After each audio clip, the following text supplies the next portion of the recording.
Hey guys, good morning. Well, at least for me, it's morning, and a very good, bright morning. I want to read you a bit from a book called Ender's Game. It's one of my favorite books. I don't know, I have a few books that really changed my life and are, yeah, really building blocks and cornerstones in um, I was able to see and reshape myself. Um, and one of the scenes from this book really comes to my mind a lot these days, and it is um,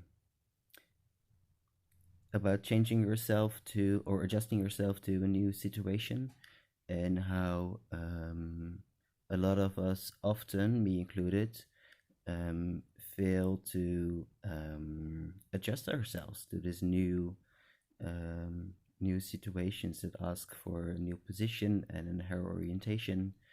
And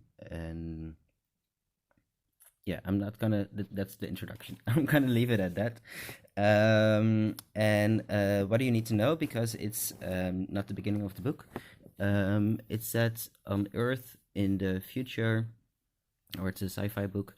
There have been two invasions of buggers, which are an alien species, and they expect a third one to come very soon.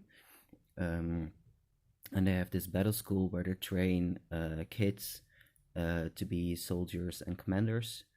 And the book is about Ender, and Ender is very young, and it's from the beginning of the book. It's clear that he's special, um, and the teachers really play around with him, manipulate him because they feel that he is important and they need him to be ready as soon as possible. And right now, Ender is being just has been transferred to a new army. All the kids are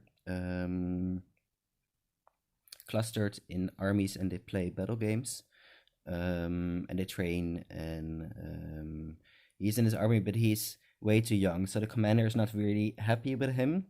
Um, and what they do, the battles are situated in like this big round, yeah, I think round spheres, or how do you say that, spaces. And they all have suits, and they can shoot each other in the suit, and then the suits will freeze. And then you're like that.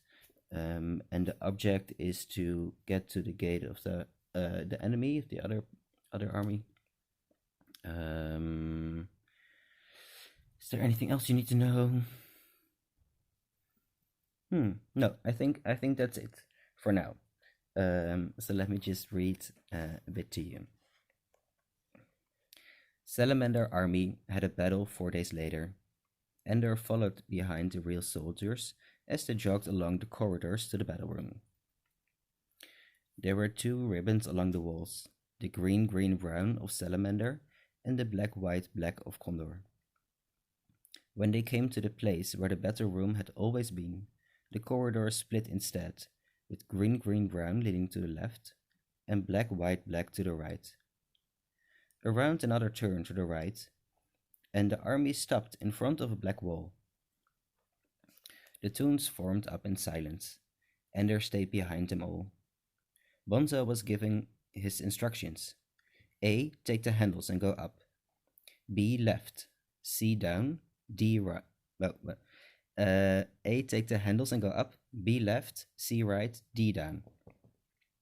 He saw that the Toons were orientated to follow instructions, then added, "And you, pinprick, wait 4 minutes, then come just inside the door. Don't even take your gun off your suit." Ender nodded. Suddenly the wall behind Bonzo became transparent. Not a wall at all then, but a force field. The battle room was different too. Huge brown boxes were suspended in midair, partially obstructing the view. So these were the obstacles that the soldiers called stars. They were distributed seemingly at random. Bonzo seemed not to care where they were, Apparently, the soldiers already knew how to handle the stars. But it soon became clear to Ender, as he sat and watched the battle from the corridor, that they did not know how to handle the stars. They did know how to soft land on one and use it for cover, the tactics of assaulting the enemy's position on the star. They showed no sense at all of which stars mattered. They persisted in assaulting stars that could have been bypassed by wall sliding to a more advanced position. The other commander was taking advantage of Bonzo's neglect of strategy. Condor Army forced the salamanders into costly assaults. Fewer and fewer salamanders were unfrozen for the attack on the next star. It was clear, after only 5 or 6 minutes, that Salamander Army could not defeat the enemy by attacking. Ender stepped through the gate. He drifted slightly downward. The battle rooms he had practiced in always had their doors at floor level. For real battles, however, the door was set in the middle of the wall, as far from the floor as from the ceiling. Abruptly he felt himself reorient, and as he had in the shuttle.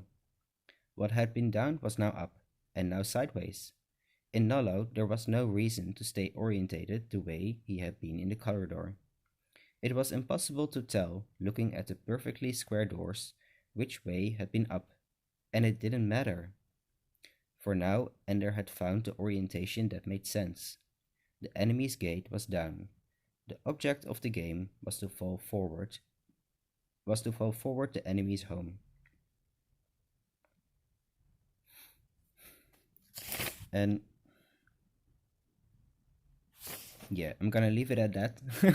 I think I might read the whole story at one point because it's such a, I don't know, it's such a treasure, and it really helped me with a lot of things. But what I really like about this scene is that the rest of the army, they leave the corridor and they still use the same rules that applied when they were in the corridor, but now they're in a completely different situation. And you really obstruct yourself and each other and limit yourself from all the possibilities and reaching your goal if you use that same mind frame or rules.